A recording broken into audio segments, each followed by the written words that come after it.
So just take a few moments to settle into a calm, meditative state.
And once again, begin by visualizing your root guru in the form of Shakyamuni Buddha in the space in front of you.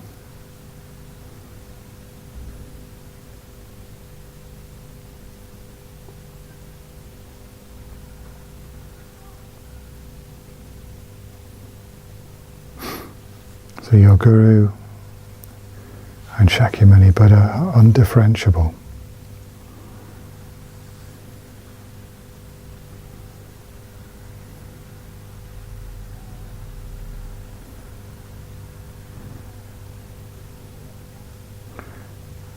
Thinking about Shakyamuni Buddha's qualities,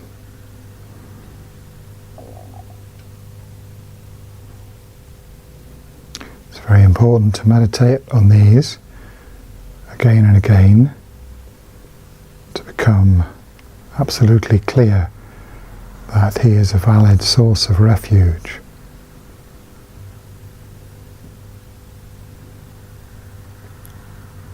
So through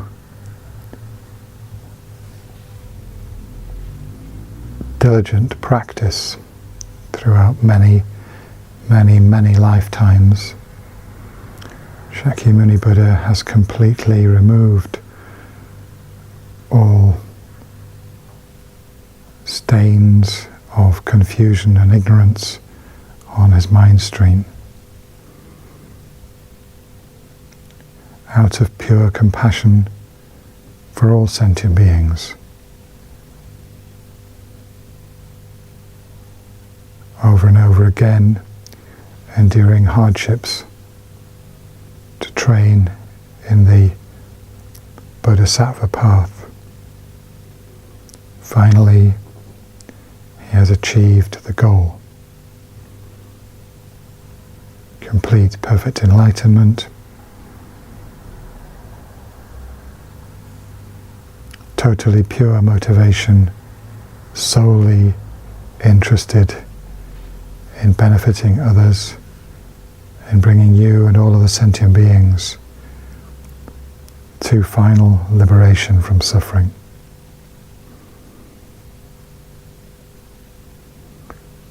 Fully developed wisdom and skillful means, penetrating to the depths of the ultimate nature of reality, knowing all phenomena without any mistake or fault.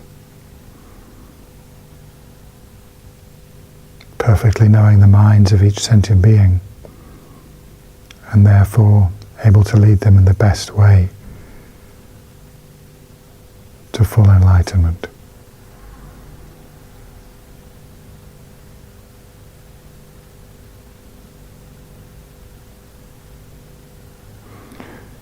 to strongly think,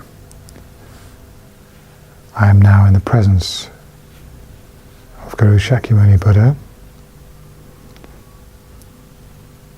who is about to reveal the profound Mahayana Dharma, the perfection of wisdom.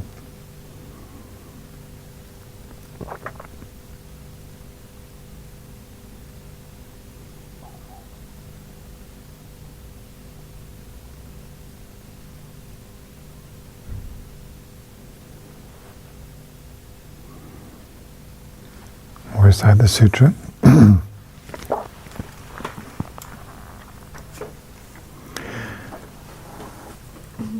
Thus did I hear at one time. The Bhagavan was dwelling on Massa Vulture's mountain in Rajagriha, together with a great community of monks and a great community of bodhisattvas. At that time, the Bhagavan was absorbed in the concentration on the categories of phenomena called profound perception. Also, at that time, the Bodhisattva Mahasattva Arya Avalokiteshvara looked upon the very practice of the profound perfection of wisdom, and beheld those five aggregates also as empty of inherent nature. Then, through the power of the Buddha, the Venerable Shariputra said this to the Bodhisattva Mahasattva Arya Avalokiteshvara: how should any son of the lineage train who wishes to practice the activity of the profound perfection of wisdom? He said that, and the Bodhisattva Mahasattva Arya Avalokiteshvara said this to the Venerable Sharadvatiputra: Shariputra, any son of the lineage or daughter of the lineage who wishes to practice the activity of the profound perfection of wisdom should look upon it like this, correctly and repeatedly beholding those five aggregates also as empty of inherent nature. Form is empty. Emptiness is form. Emptiness is not other than form. Form is also not other than emptiness. In the same way, feeling, discrimination, compositional factors, and consciousness are empty. Shariputra, likewise, all phenomena are emptiness, without characteristic, unproduced, unceased, stainless, not without stain, not deficient, not fulfilled. Shariputra, therefore, in emptiness there is no form, no feeling, no discrimination, no compositional factors, no consciousness, no eye, no ear, no nose, no tongue, no body, no mind, no visual form, no sound, no odor, no taste, no object of touch, and no phenomenon. There is no I element, and so on up to and including no mind element and no mental consciousness element. There is no ignorance, no extinction of ignorance, and so on up to and including no aging and death, and no extinction of aging and death. Similarly, there is no suffering, origination, cessation, and path. There is no exalted wisdom, no attainment, and also no non-attainment. Shariputra, therefore, because there is no attainment, bodhisattvas rely on and dwell in the perfection of wisdom, the mind without obscuration and without fear. Having completely passed beyond error, they reach the end point of nirvana. All the Buddhas who dwell in the three times also manifestly, completely awaken to unsurpassable, perfect, complete enlightenment in reliance on the perfection of wisdom. Therefore, the mantra of the perfection of wisdom, the mantra of great knowledge, the unsurpassed mantra, the mantra equal to the unequaled, the mantra that thoroughly pacifies all suffering, should be known as truth, since it is not false. The mantra of the perfection of wisdom is declared: Tayata Om Gate Gate Paragate Parasamgate Bodhi Soha. Shariputra, the Bodhisattva Mahasattva, should train in the profound perfection of wisdom like that. Then the Bhagavan arose from that concentration and commended the Bodhisattva Mahasattva Arya Avalokiteshvara, saying, well said, son of the lineage. It is like that. It is like that. One should practice the profound perfection of wisdom just as you have indicated. Even the Tathagatas rejoice. The Bhagavan having thus spoken, the Venerable Sharadvatiputra, the Bodhisattva Mahasattva Arya Avalokiteshvara, those surrounding in their entirety, along with the world of gods, humans, asuras and Gandharvas, were overjoyed and highly praised that spoken by the Bhagavan.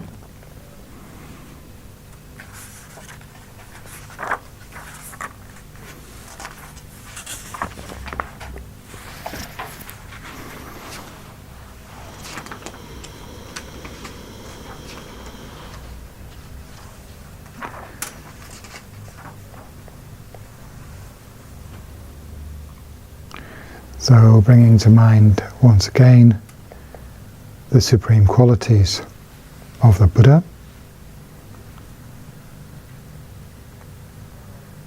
especially his perfect understanding of the ultimate nature as explained in the sutra.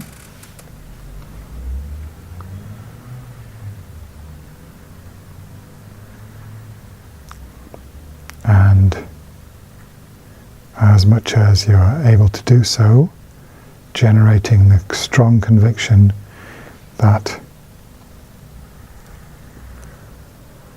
Shakyamuni Buddha is actually present here in the room and is none other than your root guru. They are the same being appearing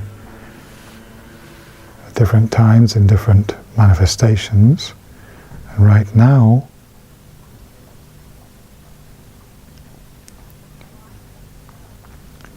if it helps to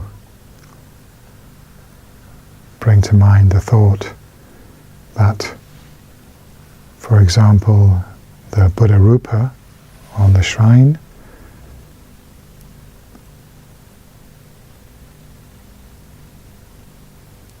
is in reality the actual Buddha, or you can think you're imputing the identity of the Buddha onto your own visualization. In either case, it's the same. Like all phenomena, the Buddha only exists as a mental imputation. Therefore, if we hold that point of view firmly, and the Buddha is here, we are in the presence of the Buddha, we're able to receive the Buddha's blessings, we're able to relate directly to him,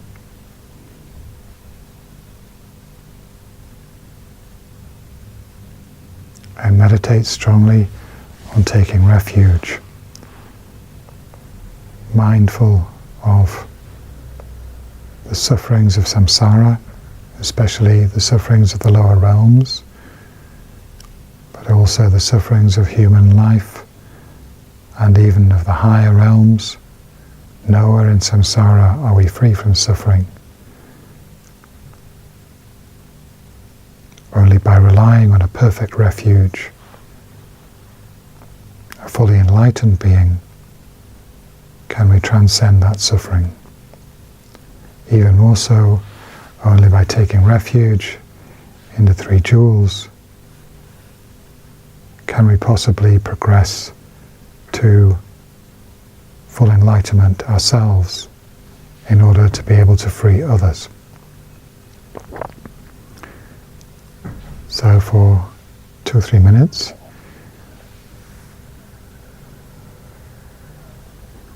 using your own understanding, meditate on whatever refuge means to you. Try to generate a strong sense of taking refuge in the three jewels.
Refuge and Bodhicitta prayer.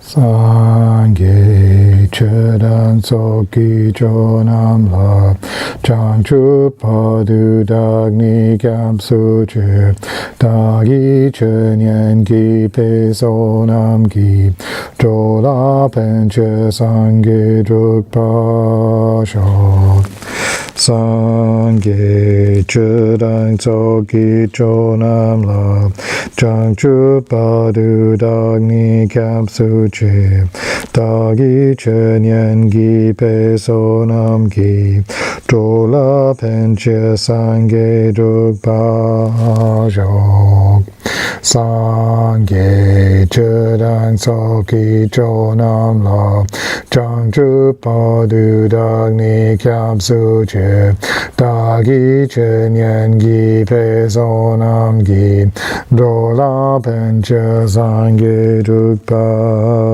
Jok.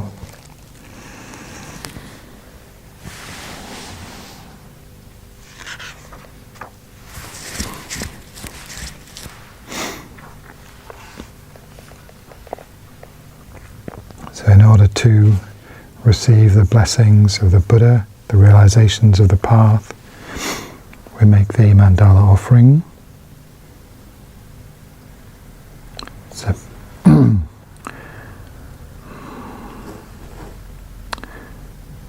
it's kind of affirming the great value that we set on the gift that we receive from the Buddha, the Dharma. So by making the most precious offering symbolically in visualized form, offering everything that we hold most precious, is an indication of our heartfelt appreciation of the gift of the Dharma.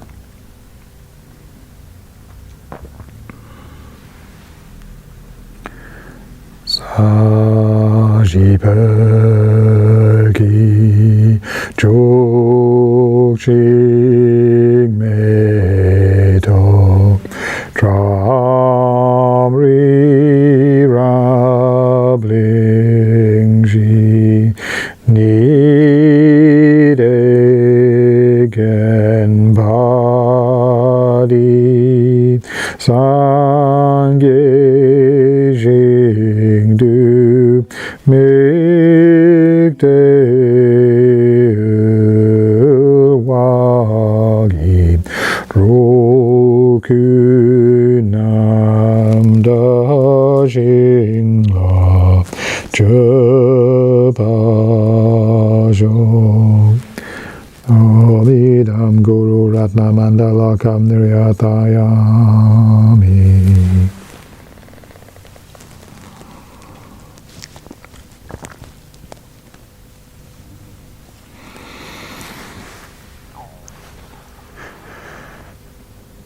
Guru Shakyamuni Buddha comes to the crown of your head.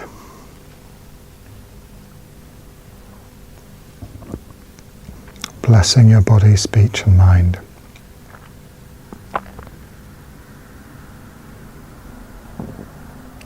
This body dissolves into golden light and nectar, which flows down through your central channel, completely pervading your body, cleansing and purifying your three doors. Your body becomes very light and clear, like crystal. Your mind merges completely with Guru Shakyamuni Buddha's holy mind, like water poured into water. Emptiness mixed with emptiness.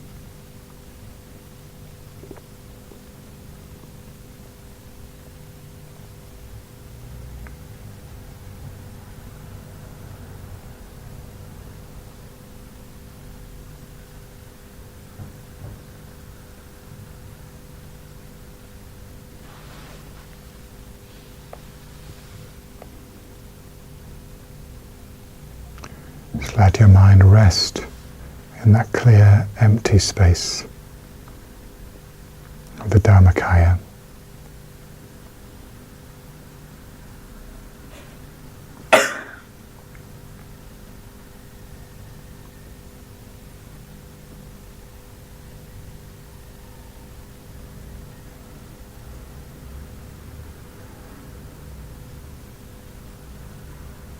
Whatever is arising is just waves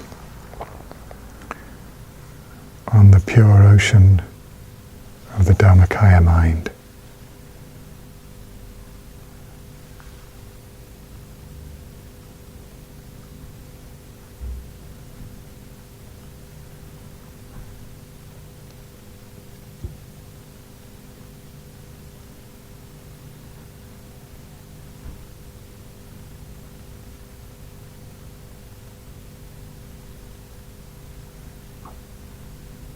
Just pure clarity, pure awareness.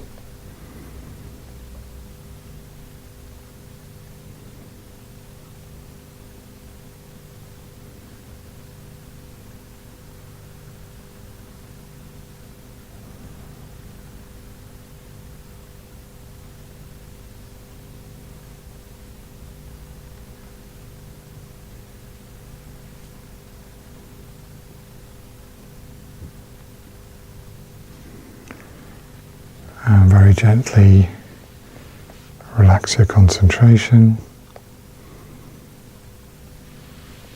Slowly end the meditation.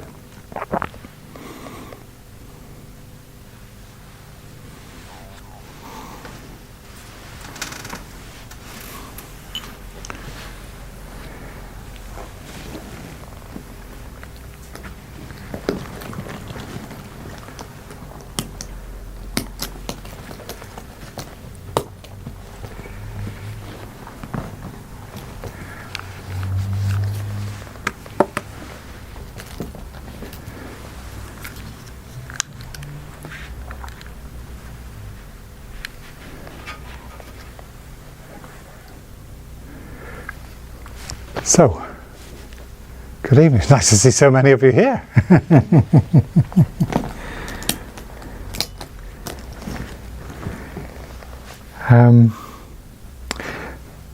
A little bit of time for sharing. How has it been past week? How are you getting on with refuge and karma? Or anything else that's been going on for you? Any questions, observations, experiences?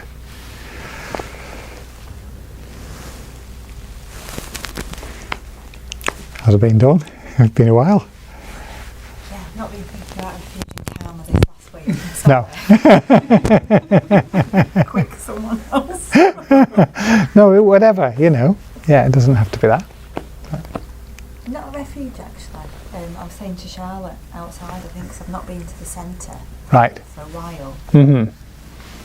You lose that foundation and that starting point a Uh-huh. little bit, you know, and you begin to think less. You know, I just need to rest my mind in this, I just need to think of that. You know, I'll just quote this little verse, I'll just... Mm-hmm. That Mm-hmm. doesn't, it's not as strong as it's not around Yeah. people who are saying the same thing. Mm-hmm. And what do you see as the effect of that? You know, when it is there and when it isn't there? What's the difference? Reminder for me is really useful, you know, Yeah. coming every week, Mm. being around people that are trying Yeah. to do the same thing, giving you that little bit of motivation to do practice. Yes, I see that. But what difference does it make when you do it and when you don't? Well, I get a little bit lost in what's important to me. Yeah, right. You know what I mean? Mm-hmm. End up putting a lot of energy and effort into something, and then you step back Mm-hmm. way down the line and just think, Yeah. you know what I mean? Yes. Or you get Okay. bored or Uh-huh. agitated more. Why? It doesn't matter, and it wouldn't if I Yeah. was here more often. And you're dead right. It's so easy for it to just slip away, isn't it? And then, so I think it's really important to think about that. Well, what difference is it making to me? Because, as you say, you know, that's really quite a crucial thing, isn't it? If if it helps you to stay in touch with what is really important in your life, better keep doing it. Yeah, okay. And I think that's a great way to look at it, actually. You know, that you can get lost in the Dharma, or kind of doing lots of stuff and not really knowing why you're doing it. When you come back to that point, what is it that really matters to me? Which is like, you know, why we do the death awareness, the impermanence meditation. That's what it brings right into the frame. So then if we do remind ourselves in that way of coming back to the root of the problem, if you like, you know, why are we doing this? Do you know that internal language that Yeah. we have? Yeah. Obviously, because you know, that we wouldn't say out loud, we wouldn't say this and that, just No. think of that. But yeah, I've noticed that that's not been as strong as it would have been. Yeah, okay. Yeah, so that's valuable to see, isn't it? Thank you. Anyone else?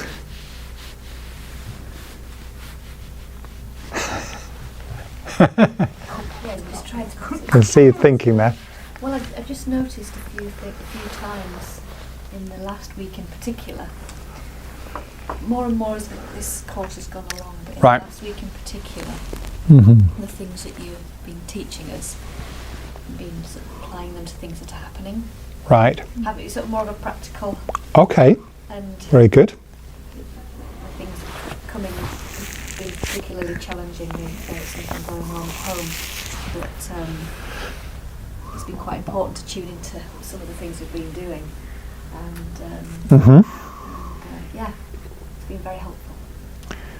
Okay. Good. Well, yeah, that is very good when it comes down from the theoretical level to the practical level, isn't it? Because it can be nice, very enjoyable, sort of thinking about all these things. Oh, yeah, that's very interesting. But it really begins to have some value when it has that practical application. So that's great. I've been trying to do a little indirectly, do a bit of what came up in what we talked about last week, and give that person advice based on and support based on some of the things we've been learning, without saying it's that.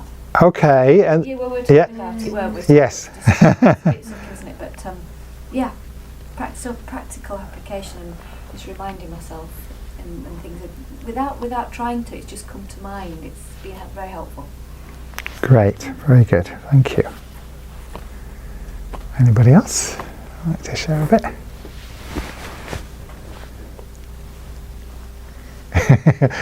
You have to wait for me to look at you. I suppose I've been, because I know I'm having a challenging time, and it is Right. making my refuge stronger, definitely.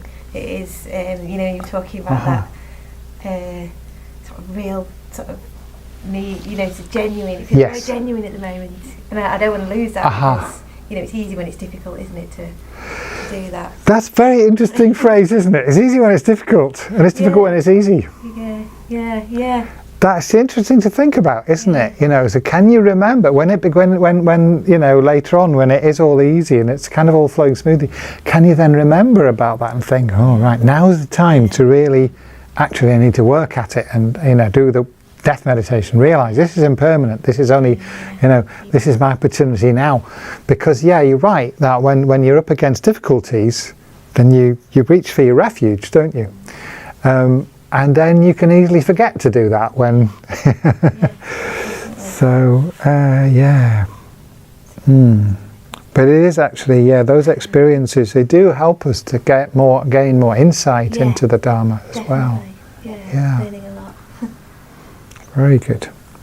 Okay, thank you.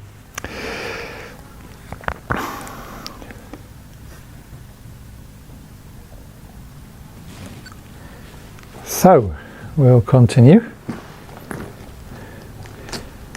And so this evening is the last one of this term, and we're going to finish off on part one. I don't know whether we're allowed to call it the lowest scope or the initial scope or the least scope, whatever we call it. So for the last couple of weeks we've been looking at refuge, and the karma kind of comes in two parts, really, doesn't it? Because the way that it's set out in the Lamrim, it's the meditation on the sufferings of the lower realms that is sort of focuses you towards a refuge. You start by thinking, okay, I've got this precious opportunity now to practice Dharma, but it's not going to last. So the precious human rebirth, death awareness kind of wakes us up. We better do something. And then it's kind of reinforced by thinking about, if I was to end up in the lower realms, that would be really terrible. And that's the point where, with those meditations, that brings you toward a sense of refuge. But then, once having taken refuge, so that's there's really those meditations, those four contemplations, which is the precious human rebirth, death awareness and impermanence, suffering and the lower realms, and karma. The purpose of those meditations is to motivate you to do the practices of the least scope, the foundational practice. And those practices, for somebody who just had that aspiration, wanting to protect themselves from a lower rebirth, which is, that's all quite fine and valid, then the practices that you do is refuge and moral discipline. Okay, so based on understanding of karma, based on fear of the lower realms, you take refuge. Based on understanding karma, then you practice morality. So then, after the refuge, there's a bit more detail about karma. So last time, I think we looked at the four characteristics of karma: that it increases, that it's definite. So positive actions always lead to happiness. Negative actions always lead to suffering. That it is, it's definite. It's expandable. It's never lost. That is to say, those karmic seeds, they don't just evaporate by themselves. They can be destroyed by specific causes, but they don't just disappear. Like, if you leave them long enough, they don't just vanish. They always stay until they ripen in some form or other. And then you can't experience the result without creating the cause. Those are the four general characteristics of karma. And then there's also four attributes of karma, four aspects of it, which are different types of karma. Different types of karma, but they're different aspects of a karmic imprint, which are the main effect. Okay, or the four effects. The main effect is which realm of rebirth it leads to. So,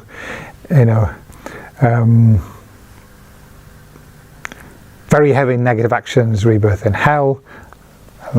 Slightly less negative is rebirth in the Preta realm, etc. That's the first one, the main effect. That's sometimes called throwing karma, because that's what throws you into your next rebirth. Then there is effect similar to the cause. So these are usually illustrated from the example of killing. So if you kill a human, supposedly the effect of that is rebirth in a hell. That's just quite general, because it depends on many other things. It depends on the motivation, it depends on the strength of the motivation, it depends on the circumstances, but and other things. But if it, like cold-blooded murder out of a very negative motivation, it's going to be hell realm. But then also there's the effect similar to the cause. So that would be through the action of killing, you will be likely to experience being killed, or people close to you being killed. Then there's the effect similar to the action. Through performing an action of killing, you will be likely to do that again. That's the worst one, actually, if you think about it. So, of course, you can turn these all around. You can look at a positive action as well, and then that's really good. If you do something positive, it's going to create the tendency to do that again in your next life. So, additional motivation to do it. And then there's environmental effects. So, you will be born in a violent environment. Even if it's not in a hell realm, if you're born for whatever other reason, karmic reason, you're still born with a human body, but it will be in a violent environment. So I think when we just kind of hear these sort of just stated boldly like that, it's very much is this sort of sense of this is something from somebody else's worldview that we are looking at. So it might be worth thinking about, how can we relate to that in a more intelligent way and sort of come at it with some understanding rather than either just blindly accepting it or saying, well, that sounds like a load of rubbish.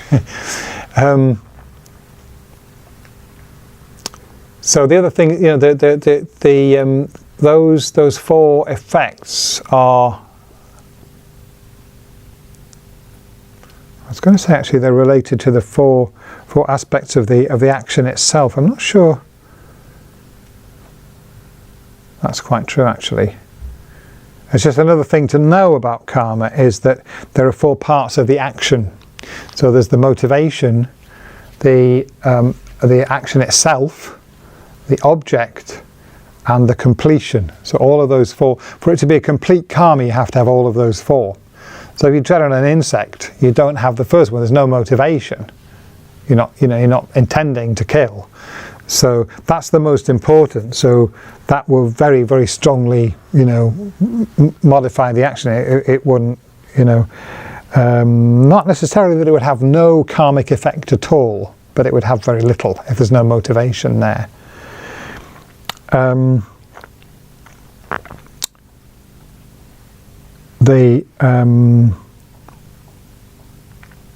So the actual action, doing it, killing someone, and then the object. So if you stick a knife into someone, but you don't know that it's a tailor's dummy, you don't have the complete karma. Even if you intended, you had vicious intending to kill and you stab them several times, but it is not a real person.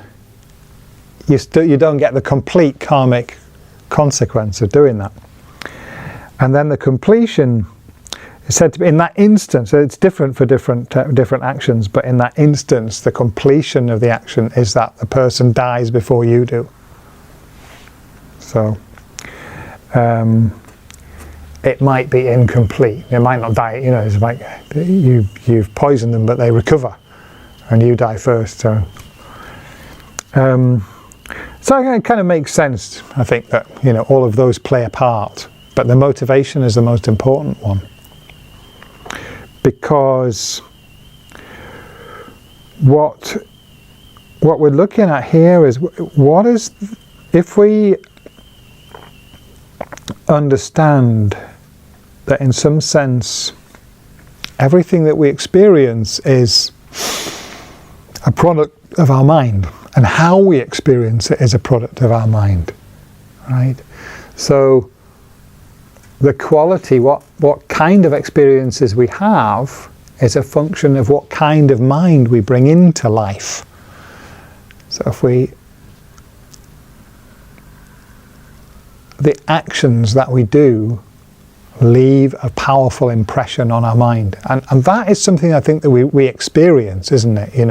You do something really bad, you really kind of let rip. It alters, you can't get rid of that. Or you have to do something very definite in order to get rid of it, don't you? You have to do some kind of healing to your own mind, or you may have to go and kind of have an interaction with the person that you did it to, and you can modify that effect. But if you don't, then what happens is that initially, like, you feel very uncomfortable for something between a few minutes and a few days or even longer, and then you kind of forget about it. But that effect on your mind is still there. It has influenced, you know, how you then go into the rest of your life. And I don't know, I'm just trying to think of good examples of that. I mean, you see it. I think you see it very clearly in literature, and in, you know, in drama, in plays and television. If it's really well done, if you've got a really good, you know, writer and there's a really good production on television, whatever, you see how somebody sort of there's a turning point where they do something. Usually it's something that they really, really shouldn't have done, you know, and how it kind of, the whole of the rest of that, as their experience, as that drama unfolds, is just influenced by that one event. Yeah, I'm just trying to describe something that is meaningful to me. I mean, this is my own explanation. The texts usually don't tell you these kind of things. So for me personally, it's not very meaningful to think about karma just in terms of, oh, well, it says in this text that if you do this, you'll be born in a hell realm.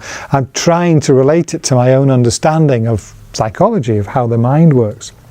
So you don't have to accept it. It's just my interpretation. But for me, you know, there wouldn't be much point, really, if I couldn't relate it to that kind of understanding of my own experience and other people's experience. And it makes sense to me. It might not make sense to you, I don't know. It'll be interesting to discuss it. But for me, I can understand it in that way, and I can see how when they talk about it being expandable, you know, there was an instance of it, I was talking about it just last night actually to the group in York, about Tony Blair. And I saw him, and there's a video of him, and he was sort of saying, he was sort of apologising, but he wasn't apologising. He was saying, you know, what's happened is absolutely, utterly terrible, and I'm devastated that all these, you know, suffering and chaos and catastrophe has happened because of what I did. But he couldn't say sorry because he still believed that he did the right thing. So he's in a state of confusion, actually, because on some level he clearly knows he didn't. You know, it's quite clear to me it wasn't the right thing. But he can't see it. So you could see, I mean, I thought it was the unhappiest, you know, the person that I've ever seen, actually. He really was very, very, you know, in a quite a state about it. And it's because, whilst he hasn't been all the time thinking about it, but it's kind of been preying on his mind. That's a good phrase, isn't it? It preys on your mind. If you've done something that harmful, damaging, it preys on your mind in that way. And if it's a very big thing, it's going to have a very big effect. So you could see, to me, it was a real image of somebody going down into something terrible. And the only way out that I could see would be for him to recognise that actually, I think he thinks that he made a mistake about the facts, but I think he made a mistake about what was right and what was wrong. He thought it was justified to kind of misrepresent the facts in order to get rid of this terrible evil. But there was a mistake there, you know. This is only my view. I'm not saying, you know, you might strongly disagree about them. It's not really a political point. It's really, you know, an observation of somebody, how the action leaves a trace on that person's life and on their mind, that you cannot just rub it out. I'm trying to think of, I watched something when terrorists recruit people, Yeah, and something that they'll have them do is kill someone yeah. because you're in it then, and it kind of changes you. Yeah. And that example. Oh, yes. Yeah, you're locked into something. You cannot undo the fact that you did that, and you always know it, and it's always there in your mind, even when you're not thinking about it. On an unconscious level, it conditions your whole experience. You're never the same again. And that's kind of how it is my, that's my understanding. Whether it's positive or negative, I mean, you can do something, positive. And actually, I have got an interesting example of that because, I don't know if it's quite an appropriate example, but Stephen Batchelor, who a lot of people criticise him because he was a monk in the Tibetan tradition for a number of years, and now he's written a lot of books, sort of very sceptical books about whether there's rebirth and lots of the kind of ideas that we struggle to understand and accept in these classes. Very, very useful actually criticism. But I think he's always sort of kind of very confident in a way, and these criticisms never seem to me, they don't seem to like damage him. And I relate it to the fact that he translated the Guide to the Bodhisattva's Way of Life. He did something so positive to make that incredibly profound and precious spiritual text available for the first time in a good translation. This is, again, it's a totally personal perception, and I don't really know, that's just my understanding. But I see, there's nothing that could take that away from him. The same way. It's like something that is, I suppose if he kind of completely suddenly turned right round and repudiated it, so it's all a load of rubbish, it might have some effect. But do you know what I mean? It's I mean, any karma, negative or positive, can be reversed, but sometimes they're very, very strong. It's a very strong positive, negative karma. It's incredibly difficult to reverse it. So it goes both ways. So and the purpose of talking like this is to try to make it real for you, because I think, we can take it on and we can say, oh, that's karma, and it might be true, but it can also seem very unreal, can't it? It's like sometimes we're living in two worlds. We have our own sort of Western worldview, and we're trying to take on this Buddhist worldview, and they don't always quite mesh. So for me, I think if I can use my own understanding of things and somehow fit it into this, it begins to be more meaningful.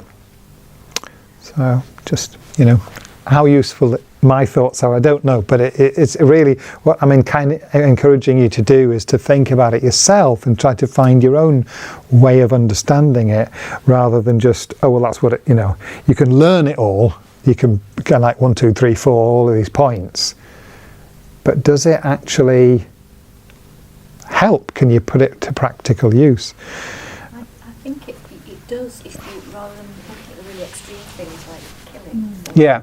You see it in much smaller ways. Oh, yeah. Like you can see it all around all the time if you do that, can't Oh, you? definitely, yeah. And I find that helpful. So I almost see it in action. Oh, absolutely. Yeah. People interact Yeah. and events and yeah. It's everywhere though, isn't it? If Completely. you look in your life yourself, it's everywhere. Yeah, and I think by doing that, you somehow just check yourself. I find. Yeah. So when we see it, how it plays out in everyday life, the more kind of we see that it is completely universal. There is there's a one-to-one correlation. If your mind is positive, there's a positive mind behind your action, positive motivation, it will, in the long run, it will be, it will be a good effect. The more we see that happening, the more convincing it is that it doesn't just stop. It's not just kind of cancelled when we die. It's like you've created that negative or positive karma. Well, where's it going to go? It's got to go. It's kind of got to go somewhere. Is that like the positive or negative energy can't just disappear into space.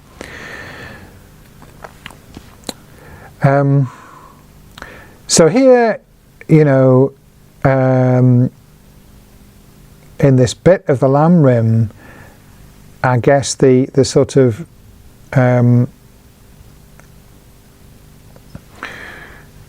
advice, or the sort of what we're encouraged to do, is to think about all of these different actions, positive and negative, in some detail, and about, you know, study the teachings on karma and what is the karmic effect of each of them. And as that becomes more familiar and we understand the effect of these different factors, the motivation, the object, and so on, they are related to the actual nature of the effects. And then there's the, you know, so for instance, the third one, the object, with the example of killing, that's the main thing that determines the main effect of where you're reborn. So if it's a human being, then it's likely that you'll be reborn in a hell realm. If it's an animal, more likely that you'll be reborn in a hungry ghost realm. Just say something about an insect. If it's an insect, it'll be an animal realm, right? Okay. Says something about that, doesn't it? So there are all these very specific kind of teachings about that, but also thinking about the actions themselves. So I think quite beautiful teaching by the 14th Dalai Lama. He really kind of talks about each of those 10 negative actions. So again, it's not just, okay, well, this is negative. We kind of, you know, just accept that. But we need to really tune into what's negative about it. And I think as we write very well about that, about why lying is so harmful. Why stealing? Why, you know? And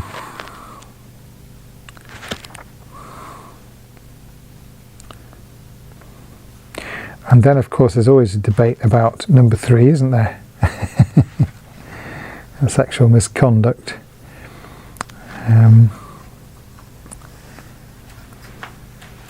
Because the examples in the root text are very culturally relative, I think. It's like, don't have sex near the guru's house isn't sort of, or on a full moon, you know. You might want to take that on board, but I think, you know, the fact is these things are very culturally relative, but the main point is that it is possible to cause suffering through sexual activity, isn't it? In one way or another. Why on a full moon? Some auspicious days. Hmm? Is it something to do with the Buddhist calendar, with the full moon, is it? It has to do with the subtle body, actually. That the way that the subtle energies move in the body changes with the phases of the moon. So on a full moon, you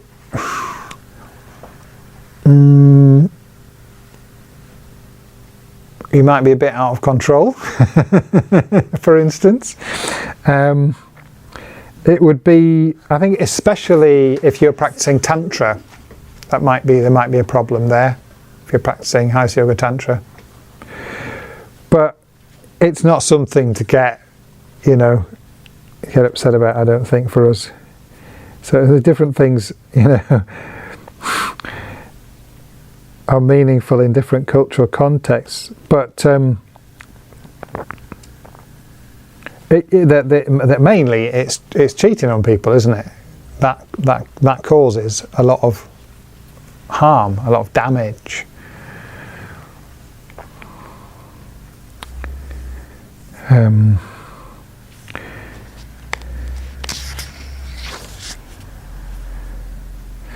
It's usually the 4 negative actions of speech that are the ones we need to think most about.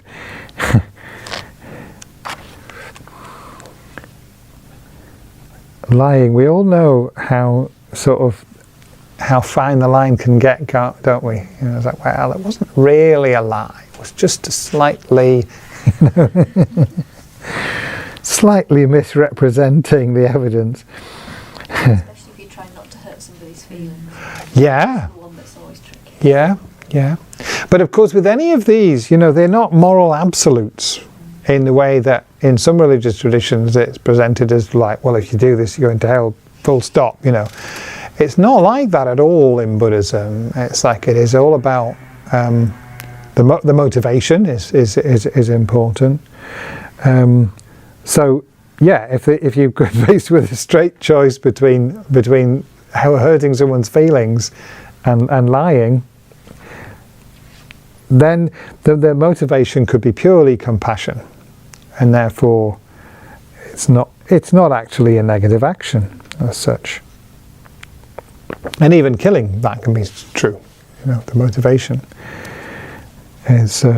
We had a debate about that, didn't we? Is anyone here when Dechen Rochard was teaching, and she quoted something? Oh, that's right. Someone had written a paper which was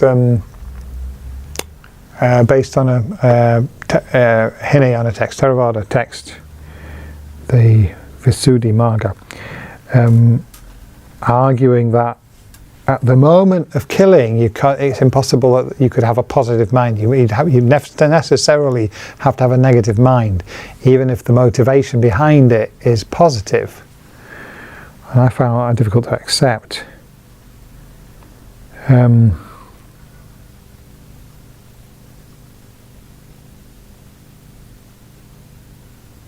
Does that mean putting something, say you got an animal that's really badly hurt, Yeah. and you're putting it out of its misery? Like Well, that was the example, because I actually had to take our cat to the vet and watch the vet kill it. Yeah, I've been in that situation. Yeah, and I thought there's nothing negative there. That's purely compassion. Do we not get the... Oh, I'll say it. Sometimes we get confused with wanting to be compassionate to the person or not wanting to deal with their suffering ourselves. Oh yeah, sure. Yeah. And I would imagine, unless you're very, very advanced, or that you would struggle to maybe unpick which it is that you... Because there can be a lot of denial, can't there? And Well, it's a lot of emotion at times when... Yeah, you've got to be, of course, yeah, you need to look very carefully at your own mind in a situation like that. But I do think it can be very clear. It's like, well, you know, it can be motivated genuinely by the animal suffering, that you don't, you know, you want to, and it is compassion. It can be. I think. I don't really see why that wouldn't be the case. But of course, it's something you've got to be incredibly careful with.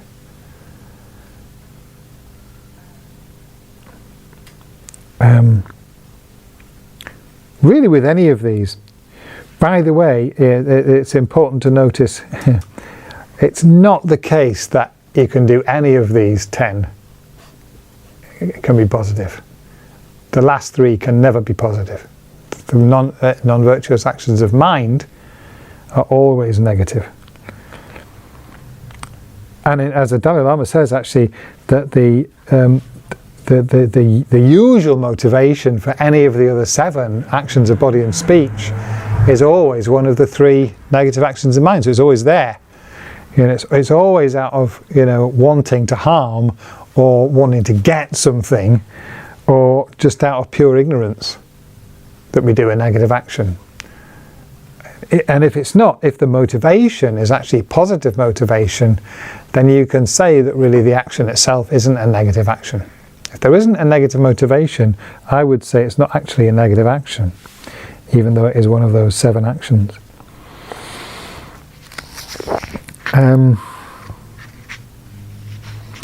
So I'm just looking if there's anything particularly pertinent in what the Dalai Lama says.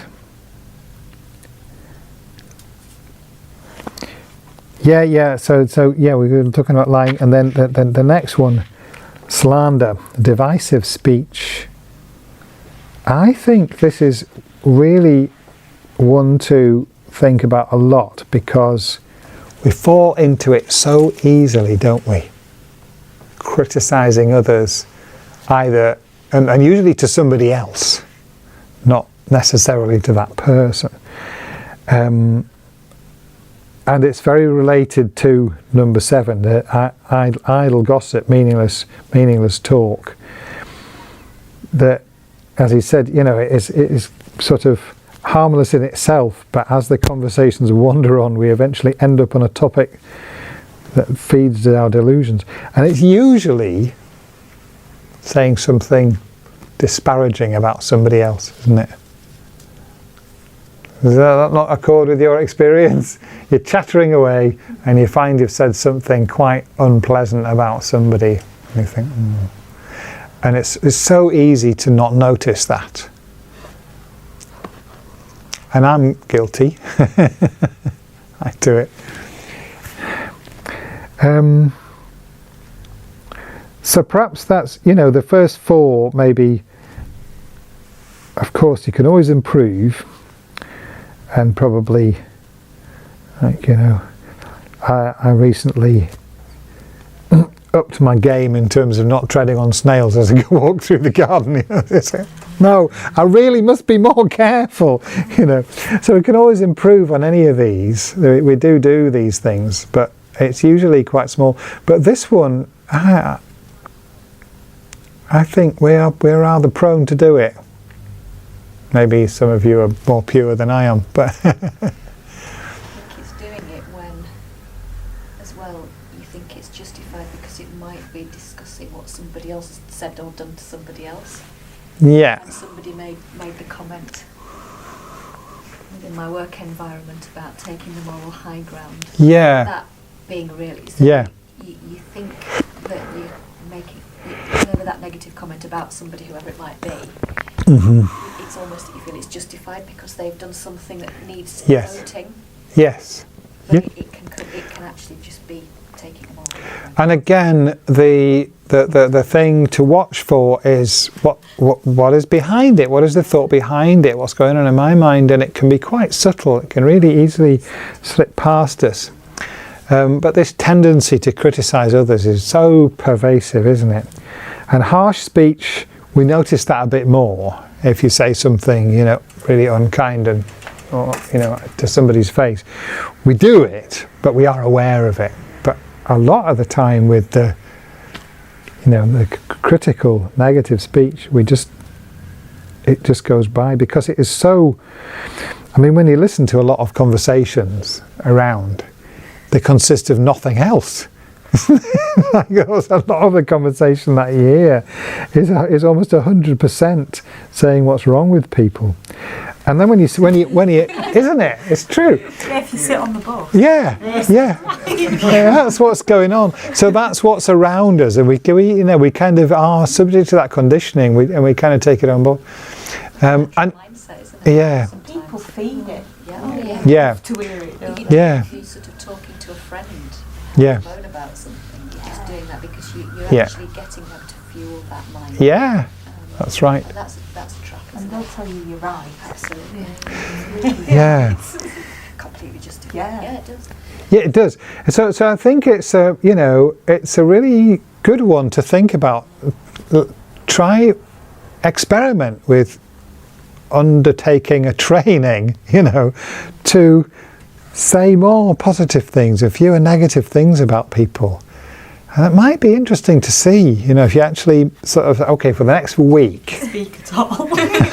Yeah, but I mean, I'm saying less, less negative things, more positive things, because it would, to say not say anything critical would be like, as you say, you'd have to zip it, wouldn't you? If you don't say them, but you still think them.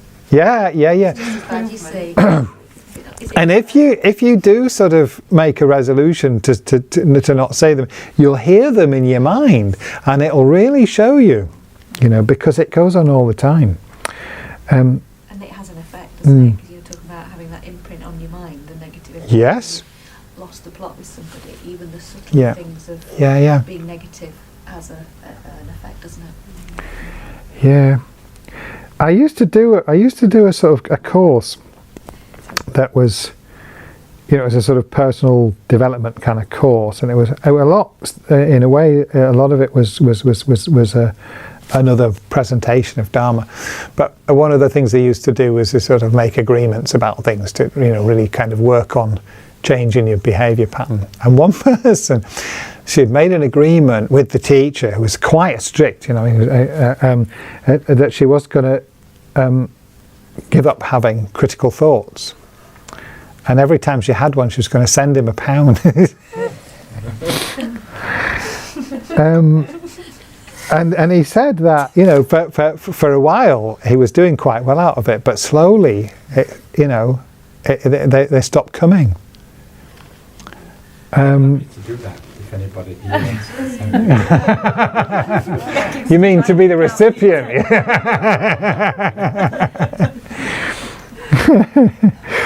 Yeah, so, it'd be interesting. Experiment. Look at it. See, we could just do a practice of see what happens if I consciously make an effort to reduce the amount of critical things I say. And as you say, then you'll hear it going on in your head, and it'll kind of flag it up. I notice it. I mean, particularly when I'm driving, because I drive quite a bit with nobody else in the car, and the car radio is broken. So I hear what's going on in my head, And there's somebody in front of me, and whatever they're doing, there'll be this conversation about, like, he's going too fast, he's going too slow, he's going in the wrong place, shouldn't be in that lane. Why is he turning left? And it's like, but there is that, it's almost an automatic mechanism that we look for the fault. And you feel that when you're in the car is going on anyway. So if you had the radio on, that would still be going on, but you just won't be hearing it. Well, I'm distracted from it. I may not be having those thoughts because I'm listening to, but probably, yeah, if they're talking about, if there's talk going on the radio, or even if there's music, yeah, I'm sure it'll probably still be going on, yeah. You'd still have a tut at them, probably. Yeah. Subconsciously, it's still going on. Yeah.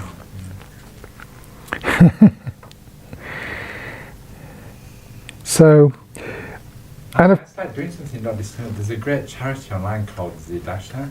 called what? Zidasha, I think it's called, where you can donate money. No, you lend money to people, say in Africa.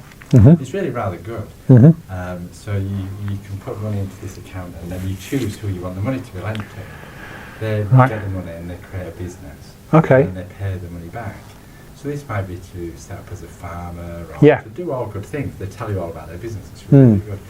So I found myself getting angry with somebody who was in Leeds. It's kind of a really stupid, daft story, but I was angry inside, actually, and I didn't really say anything, but I was mad at myself. I ended up saying something to this person.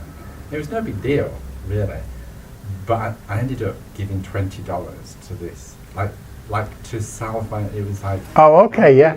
Very good, yeah. I said to myself, okay, every time I get mad with anybody, I'll give $20 to this charity. It's cost me a fortune, right? But the great thing is you don't actually give the money because you're lending the money. It'll come back, so yeah. it comes back to you. Yeah. But it stays in your account, so I've just left it in the account. I just thought it was a really good way because it meant doing exactly what you said, where you kind of mentally acknowledging that, I had bad thoughts, about, like say you were driving along in the car and got angry with another car. Inside, I don't mean around the window. Yeah. But I'd still give this, $10, I think I said. Right. And I said 20. Well, once I realised. It was getting expensive. And it did actually work really well. So, yeah. Very good. There you go. So all of these, of course, have got opposites, and it's usually sort of more emphasised in terms of giving up the negative ones, but it is, of course, just as important in a way to do the positive ones. So, saving lives, practicing generosity, with sexual misconduct. I don't want to use the word chastity because that's got a few negative connotations, hasn't it? But actually, in some sense, some kind of purity in your behaviour. It's not necessarily about abstinence actually, but it's about the way that you do it.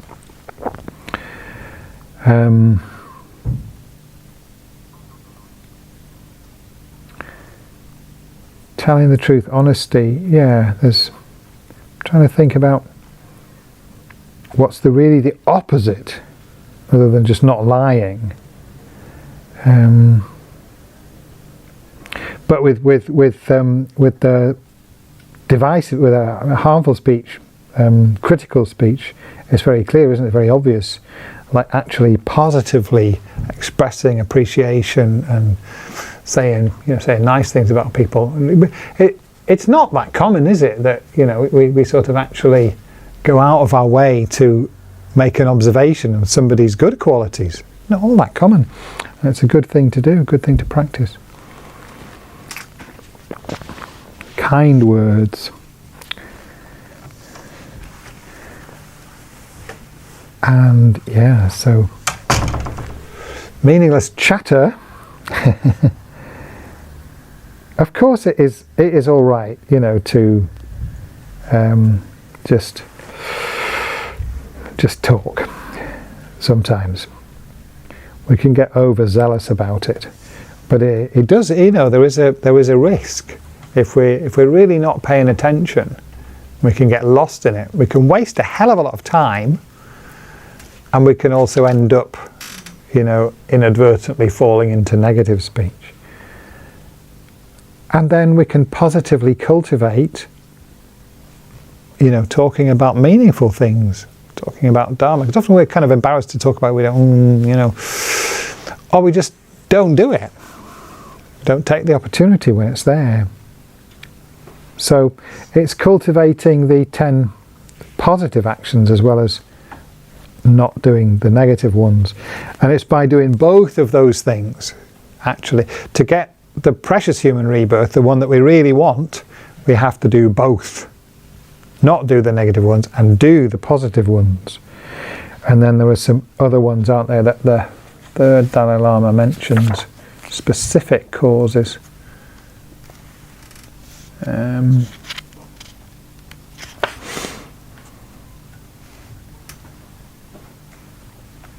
He says, by guarding the ethical discipline of avoiding the 10 negative actions, one finds a decent rebirth, but if one wishes to go beyond that and gain the 8 qualities conducive to continuing along the supreme path to omniscience. So these are the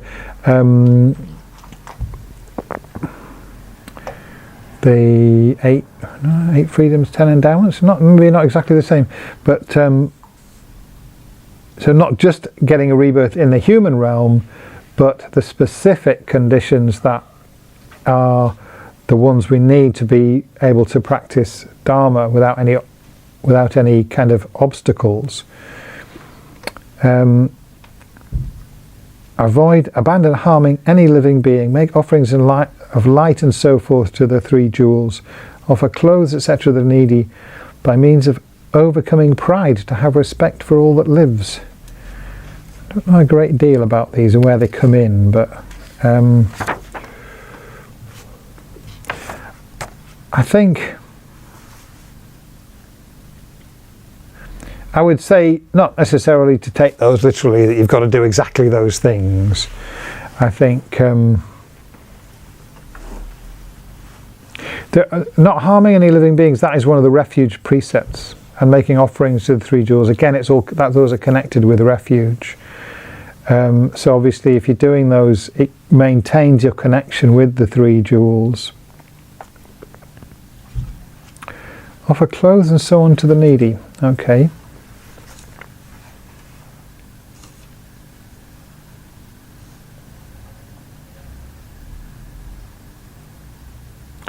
Yeah.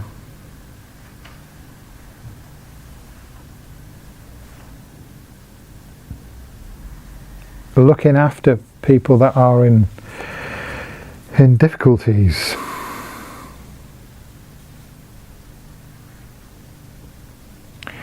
I think, and I think that I kind of have a sense that does have a particular connection with spiritual practice. And we can see that, how that's emphasized in Christianity, actually, taking care of the poor, and in Islam, the same. So maybe it's the same kind of thing that, it's not just having good behavior that's going to mean that you have the kind of good karmic sort of experiences yourself in the future, but positively having concern for people that are suffering and in need, by means of overcoming pride to have respect for all that lives. Again, I think that's the same.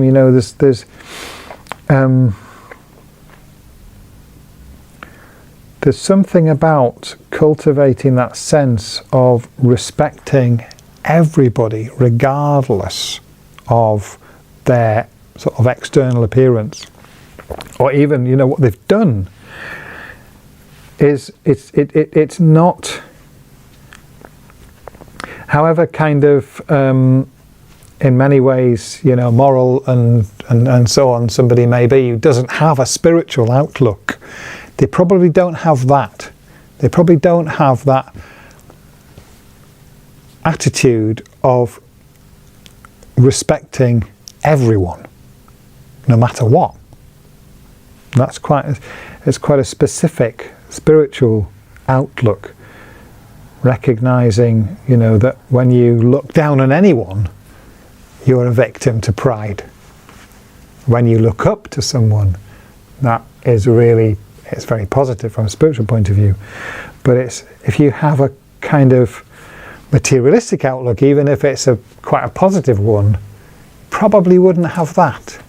So I'm just trying to interpret, why he's picking out these kind of things as having some connection with creating the karmic causes to be able to practice a spiritual path specifically. So not just to have a human rebirth, but to have the favourable conditions to practice the Dharma. But I think also, the 10 virtuous actions, the opposites of the negative ones, that's also a cause for that. And then the final point, of course, on karma is what happens if we slip up. So both positive and negative karma, they can be neutralized. That's very important. So when we say the karma is never lost, we don't mean that if you've done such and such an action, you are definitely going to experience such and such a result and there's nothing you can do about it. Otherwise, that would be a pretty pessimistic prognosis, wouldn't it? Because we've all done everything. We've all committed all kinds of negative actions in the past, and we may not, a lot of those we haven't experienced the karmic result yet. So we all, according to the sort of all these kind of Lamrim texts and so on, they say that we're all carrying within us the karmic seeds of any number of rebirths in the hell realms and the preta realms and the god realms and everything else. We've got any number of karmic seeds. But they can be neutralized if they won't just disappear by themselves without experiencing any karmic result. But instead of the rebirth in hell, you may be able to do something else that has the result of neutralizing that particular karmic seed. So in terms of positive karmic seeds, the main thing is anger. We'll neutralize them, we'll burn them up.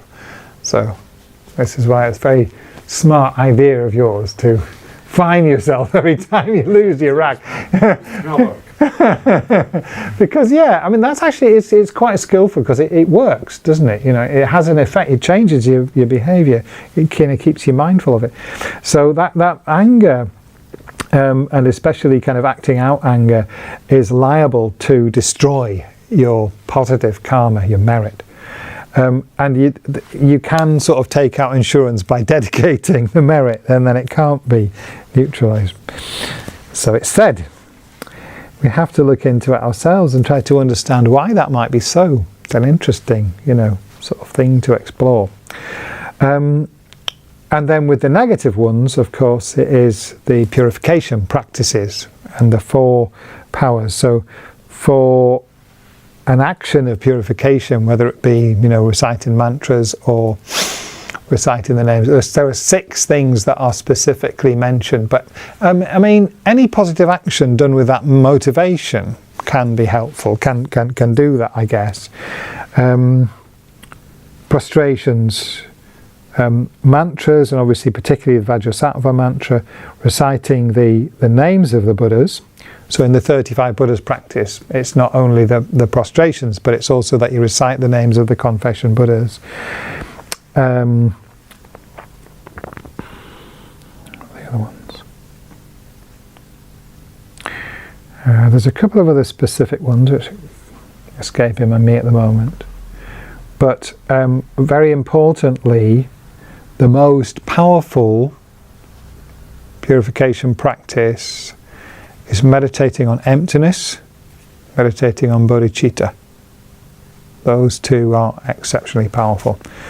So, yeah, of course, if you look at the 35 Buddhas, confession Buddhas practice and the Vajrasattva practice, it's got all those things in.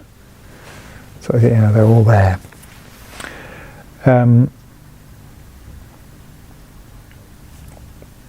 But those specific practices are only one part of it, right? So there's the 4, so the 4 R's. The power of regret. You've got it, and that's where I said that I think Tony Blair's got a problem, and I had this flash that really, if he could actually let go of having to be right, believing that it was the right thing to do and see, would be devastating, but that would be like the beginning of the road back from that hell that he's in. And Mary's example of regret is that if you touch a fire, you learn, don't you, that I'm doing that because I burnt my hand, and yes. Well, it were a good idea that I did that. Your hand's still in the fire. I'll do it again. Yeah, exactly. And it's subtle the way that it works. At the moment he's beginning to. I think he's beginning to get it. There's something, he knows that there's something not quite right. He's a very, very unhappy man, I think. Again, emphasise it's just my perception. I don't claim to know, but that's what it looked like to me. So don't want to put too much emphasis on that example, but yes, if you don't recognise it as negative and acknowledge that it's negative, then it will never go away. It'll always be there until the karmic effect ripens and you experience that suffering, whatever it is. So without that regret, you can't really purify it. Yeah. Second one, the power of reliance, taking refuge. So when we were exploring, I think last time and the time before, about what is refuge, this is one thing that the 3 jewels, Buddha, Dharma, Sangha, they have the ability to, if we see the problem, if we see, I've done this negative action, if I don't do something about it, I'm going to experience this heavy suffering. What has the power, what medicine is able to,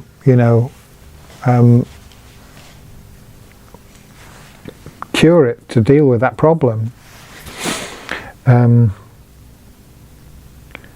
Trust in the Buddha's teachings and in the Buddha's protection, the Buddha's blessings.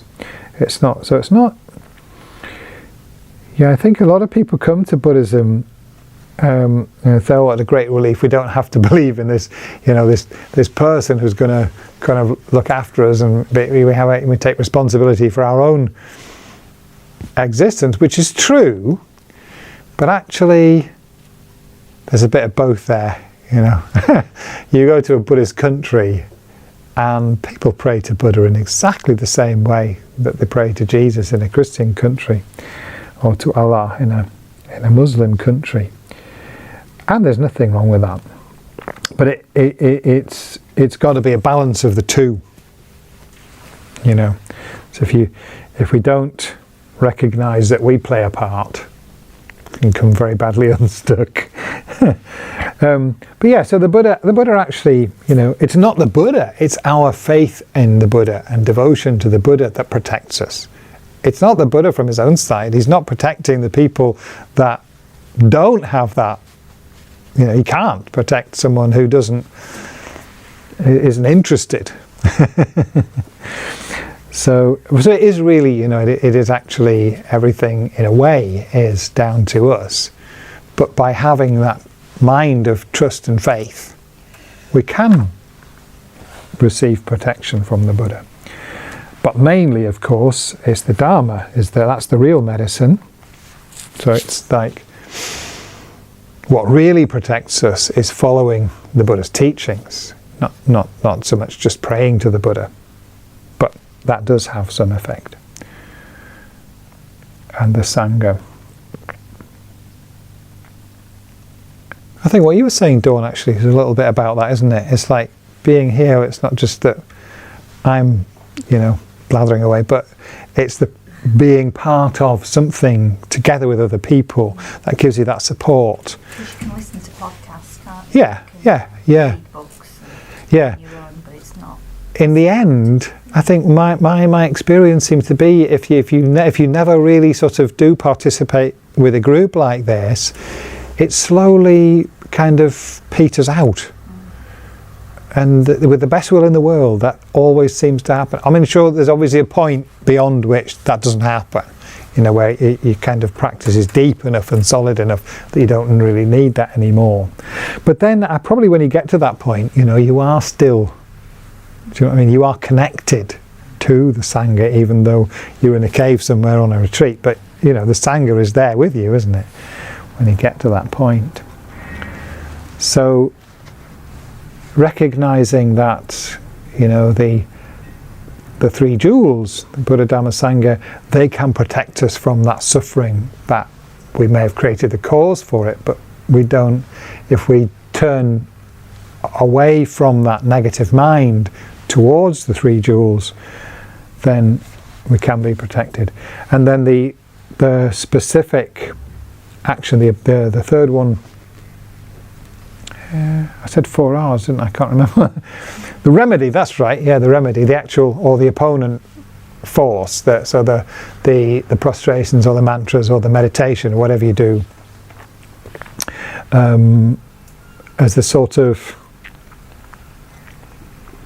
it's like you're generating some energy in the opposite direction to the negative action, and it neutralizes it. And then the final one, which is a kind of, you know, to sort of seal it so that it's complete, is the power of resolve, the promise to, you know, the making a resolution to not do the action again. Those four. And then you know, that negative karma is completely neutralized if those four are complete.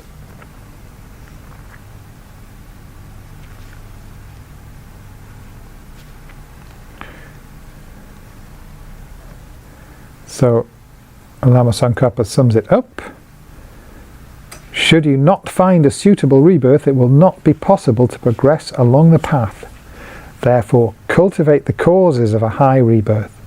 Appreciate the importance of purifying the three doors from stains of evil. Cherish the power of the four opponent forces. By meditating in this way, the mind is turned away from the transient things of this life and takes an unfeigned interest in more lasting things. When this effect has been realized, one is known as the spiritual aspirant of initial scope. So, I think one thing about it, this kind of first scope level, is that when you look at it, it's quite doable. You know what I mean? It's like, when you look at the Mayan or the Great Scope, it's vast, it's huge, it's like, it's daunting, you know. But here, this is where we need to be focusing our efforts actually right now. And it's quite possible to do. When we meditate on death and impermanence, it has a tangible effect. And we can train ourselves to, you know, clean up our act a little bit, and the bits where we're a bit spotty on some of these 10 actions, you know. We can do it. It's very practical. There aren't hundreds of different practices that we have to do, you know. So I think that's quite encouraging, you know, because when that is solid, when this foundational level is solid, that's very profound, you know, that we're kind of safe in a way.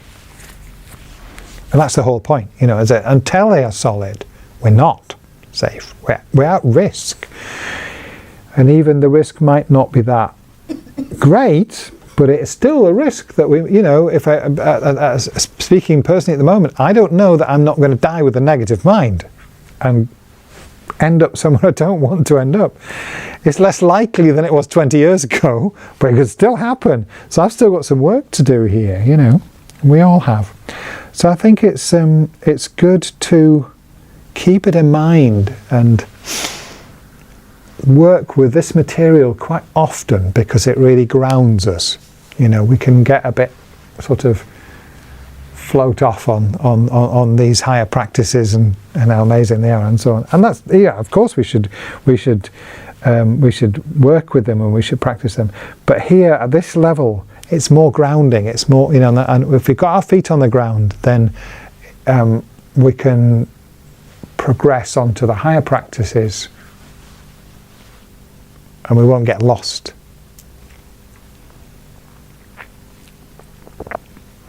So,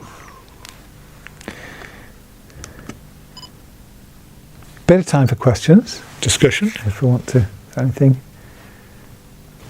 You look to the no.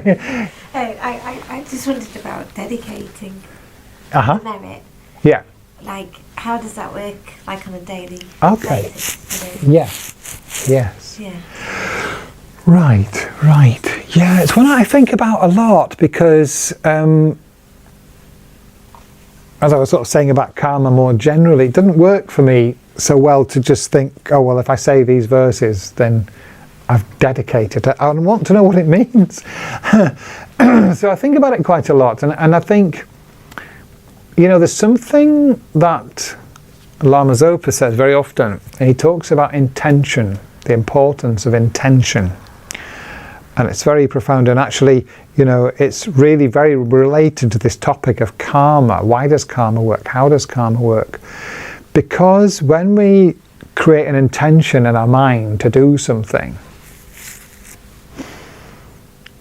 that is the beginning of something, isn't it? You know, and so if you think about like the Taj Mahal, like this huge, amazing, wonderful thing, it's there because at a particular moment in time, somebody formed an intention to make that building, and from that tiny, infinitesimal seed, you know, of saying, I want to have a beautiful building, because he was commemorating his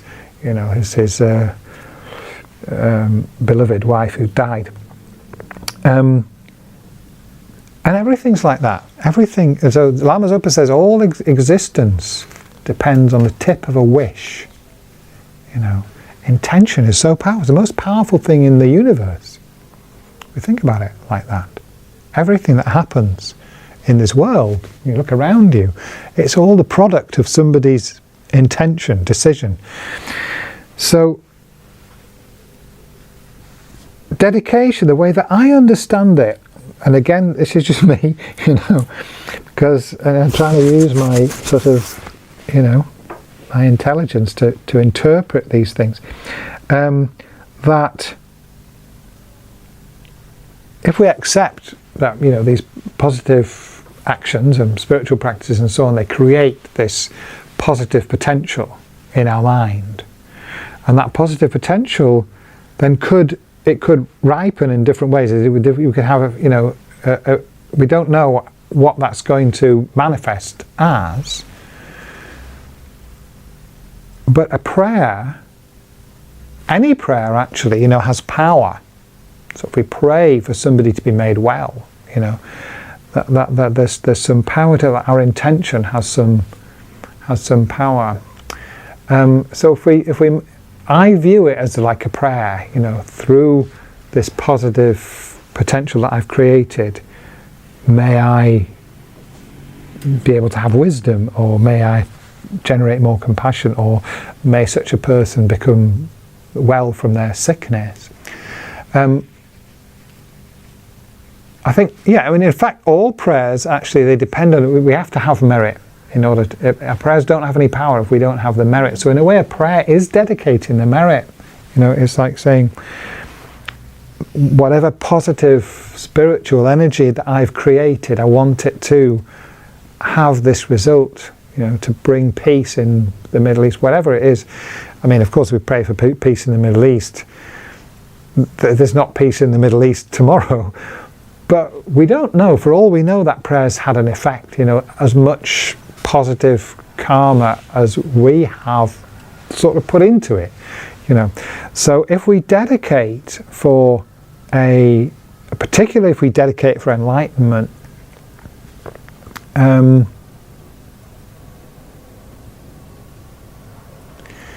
suppose, why does it protect that merit from being destroyed? If we dedicate in that way, then it has the protection of the three jewels because we've dedicated it, I don't know, Charlotte, to be honest. I don't really know. I'm just trying to, but perhaps we can have faith. But as you say, the question isn't so much like, does it work or not? The question is, how do I know that I've done it? Isn't it? Yeah. So for me, I think that's how I think about it. Is like, if I make a prayer from my heart, may this person be made well, or may I attain enlightenment, whatever it is, and I'm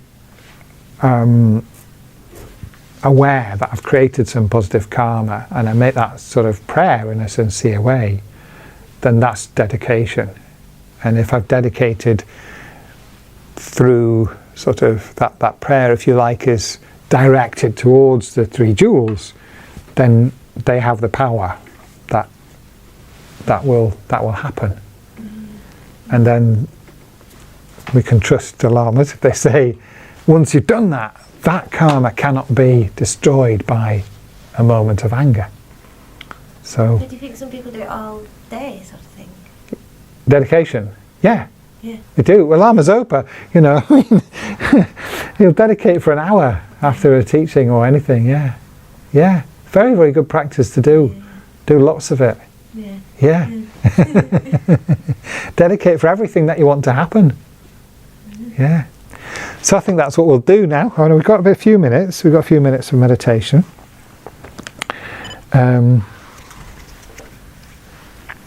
Yeah. So let's. Pardon me.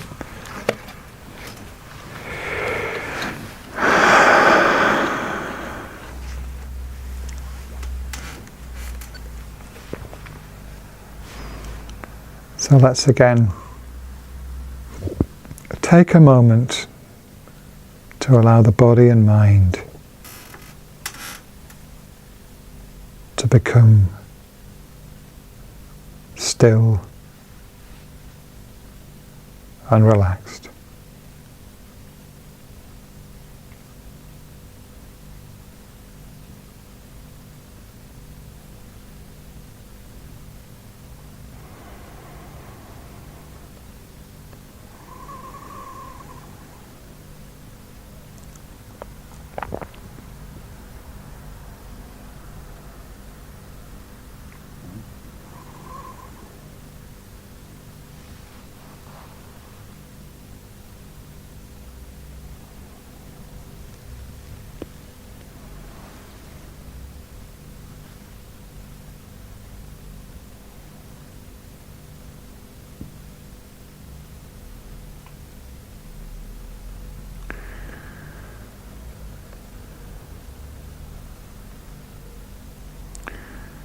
So the spiritual path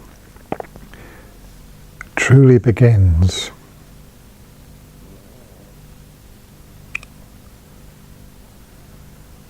when we take fully on board the need to change our lives so as not to create any causes for a lower rebirth, and to create all of the causes to receive this precious human rebirth again.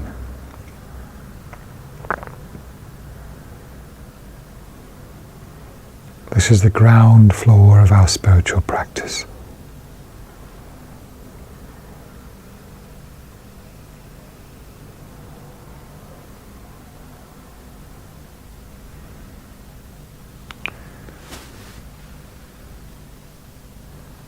So during this meditation, let's briefly review the key points and try to keep them in mind as we go forward.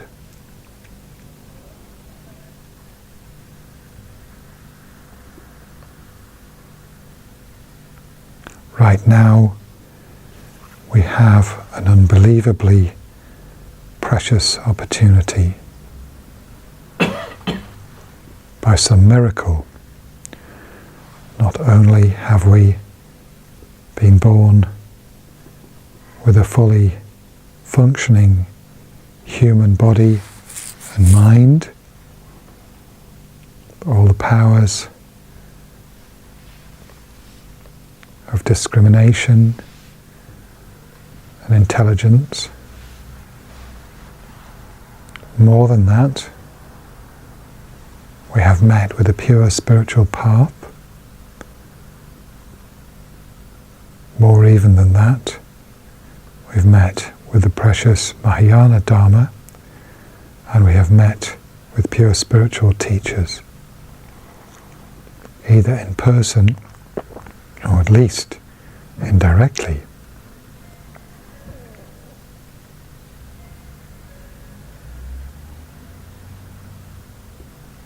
But this precious opportunity could slip away from us at any moment.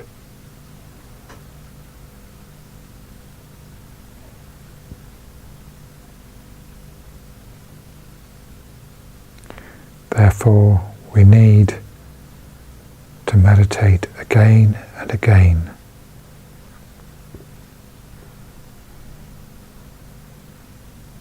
on these topics.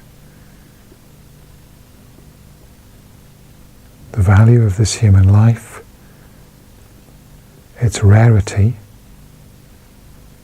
the certainty of death, and the uncertainty of the time of death. I know that I will die. I do not know when. It could be tonight. Therefore, I must turn my mind towards the Dharma.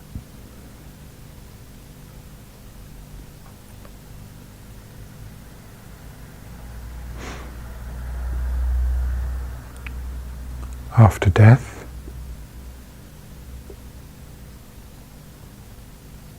one or other of the innumerable karmic seeds that I have laid down in my beginningless rebirths will ripen. We don't know which one.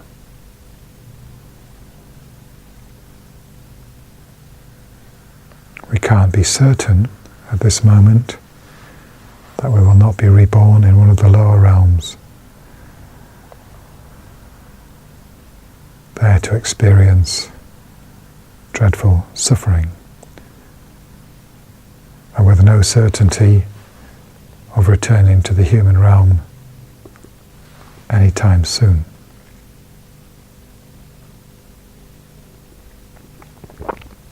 The purpose of this contemplation is not just to plunge one into despair, but to galvanize us into realizing that we need to practice with determination, and we need to turn our mind resolutely towards the three jewels.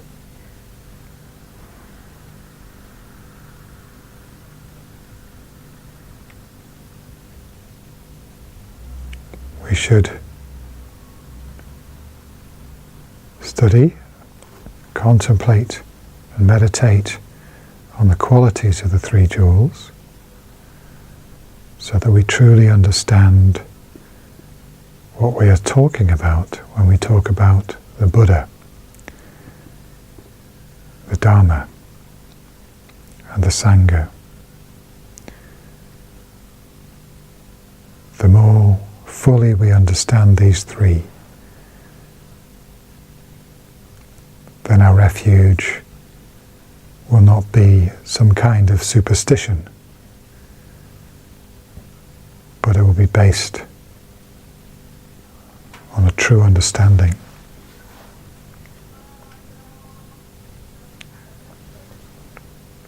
Such a refuge definitely has the power to protect us from a suffering rebirth.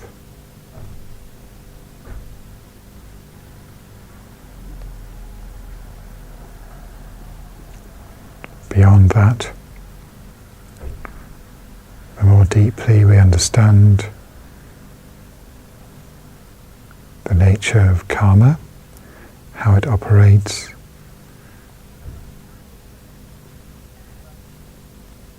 the karmic effects of each of the 10 negative actions and the 10 positive actions, more often we contemplate these and study them. Little by little, our mind will become purer, our actions and our life will go in a good direction, and our next life can be faced with confidence. We need not have any fear of death.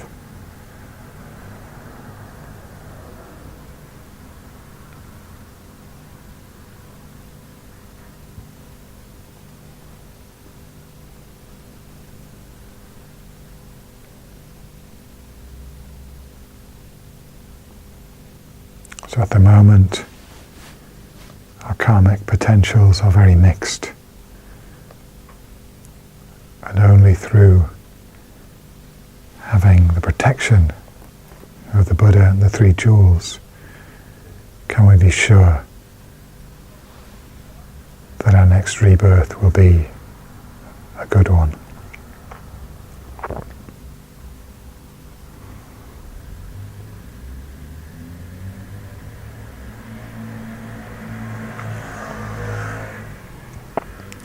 The purpose of practicing in this way is not only to avoid the suffering of the lower realms, but to make sure that we can continue our Dharma practice after this life comes to an end.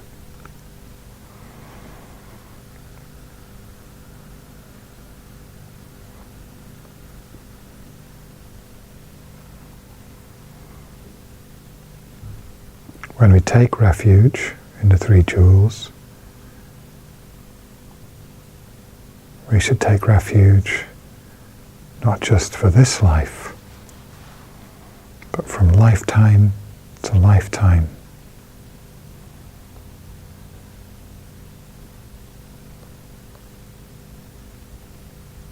So that we know in the next life, the life after that, and the life after that, we will receive the protection and blessings of the Buddha, the Dharma, and the Sangha.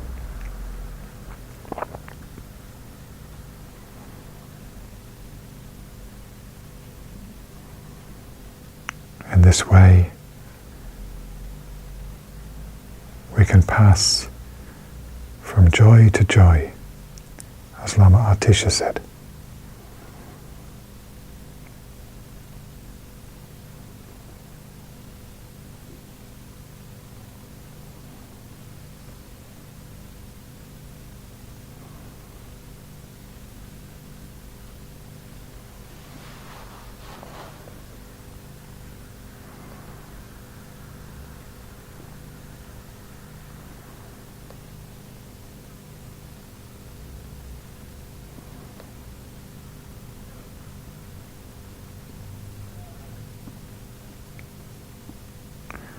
And so,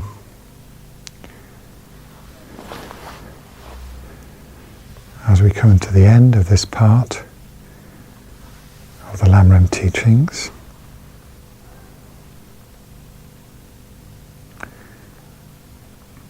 let's please rejoice deeply from the depths of our heart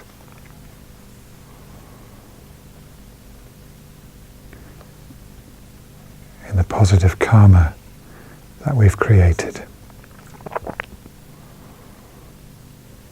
Tonight,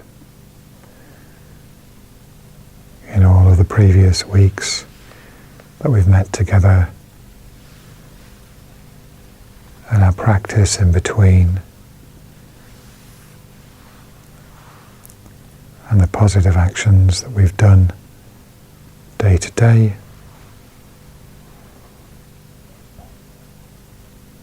all of our positive actions from this present life and all of our previous lives.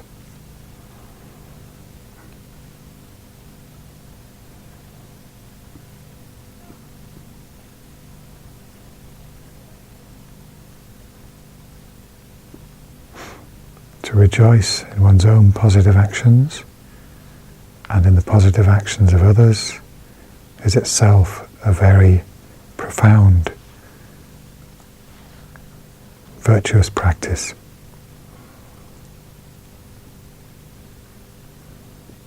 One that we should do often. So let's take a moment to rejoice in our own and in everybody else's positive karma, and in the results, the happiness that each of us will experience in the future due to having sincerely engaged in Dharma practice.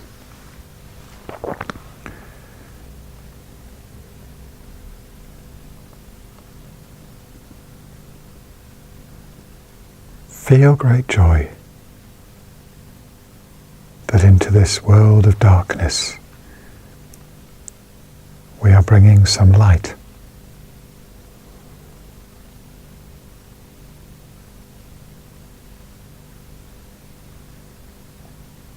Rejoice in each other's merit and in our own.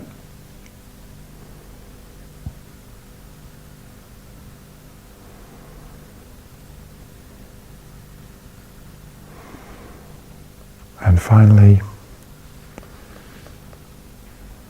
we'll dedicate all of that merit, all of that positive karma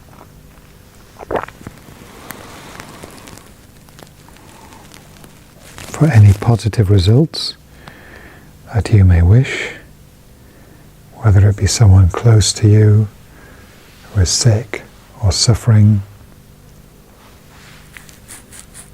experiencing problems, people elsewhere in the world,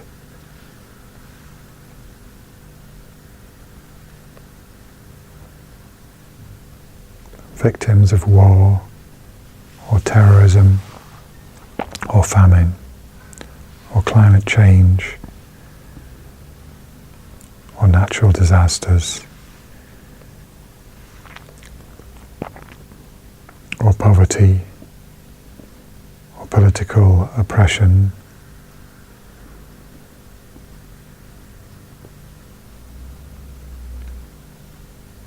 or or sickness, or mental problems, or relationship problems.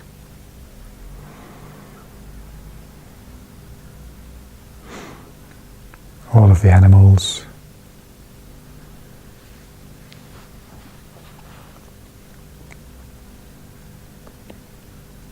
the sufferings that are being inflicted on them,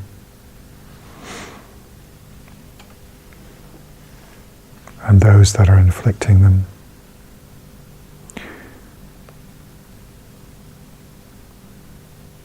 Through the positive merit that we have generated, may all of that suffering be alleviated. May I and everyone else here and everyone else connected with this center and all the other Dharma centers of the FPMT and all the other Buddhist traditions and non-Buddhist traditions throughout the world. May all those spiritual practitioners be able to continue their practice without any obstacles. May the Dharma centers and other spiritual centers all flourish. May the beings there accomplish their spiritual goals and quickly attain perfect enlightenment.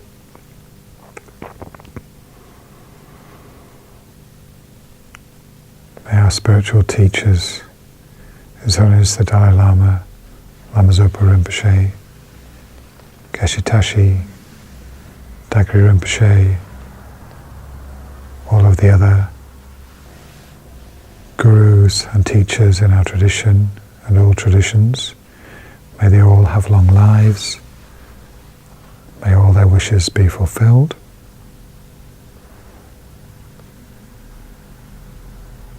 May I and all other sentient beings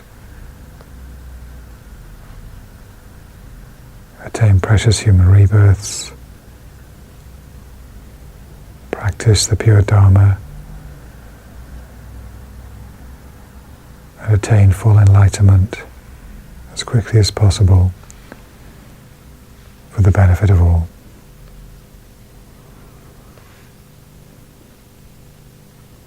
Please take a moment or two to dedicate in your own way any positive result that is important to you.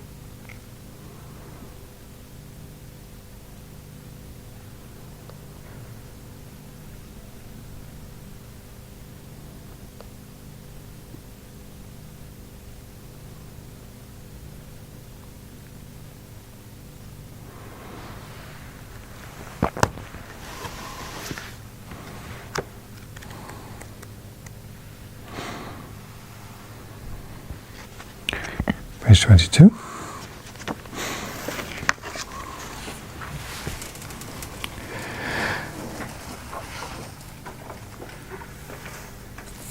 Chum sem chok rinpoche ma ke panam ke gyoji ge wanyam pa me pa yan gong ne gong du pel wa chok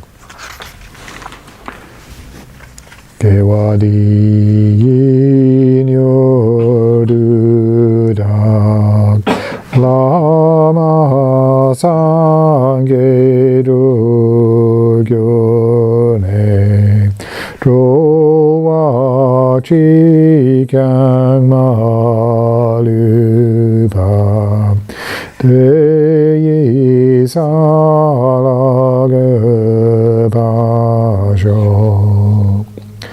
Champel pa wo ji ta kien pe dang kun tu zang po de ang de jin te da kun gi je su dag lob che ge wa di dag tam che rab tu ngo Du sum shek pe gil wa tam tre ki ngo wa gang la chok tu ngak pa de da gi ge we tsa wa di kun kyang zang pu che che rap tu ngo wa gi. Long life prayers.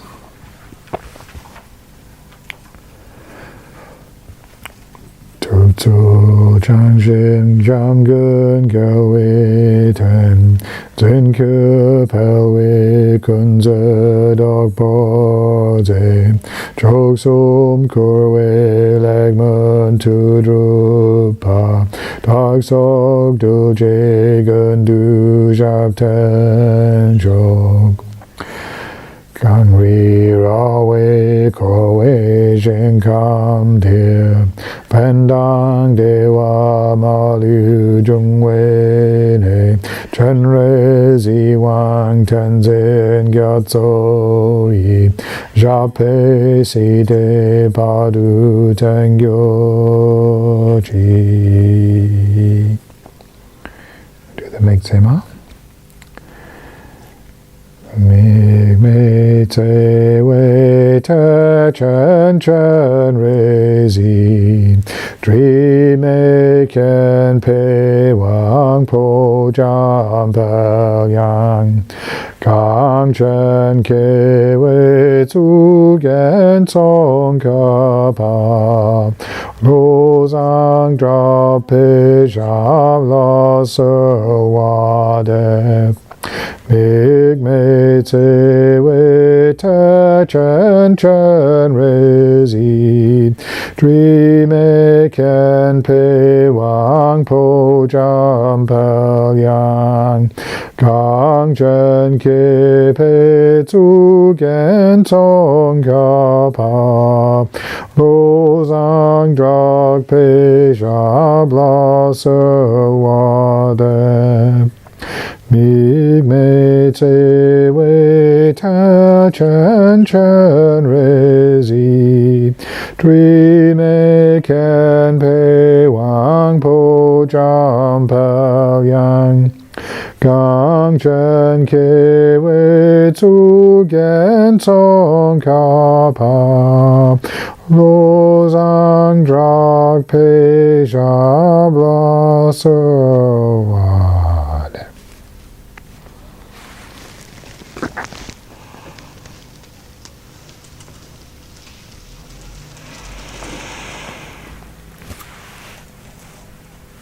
Thank you very much.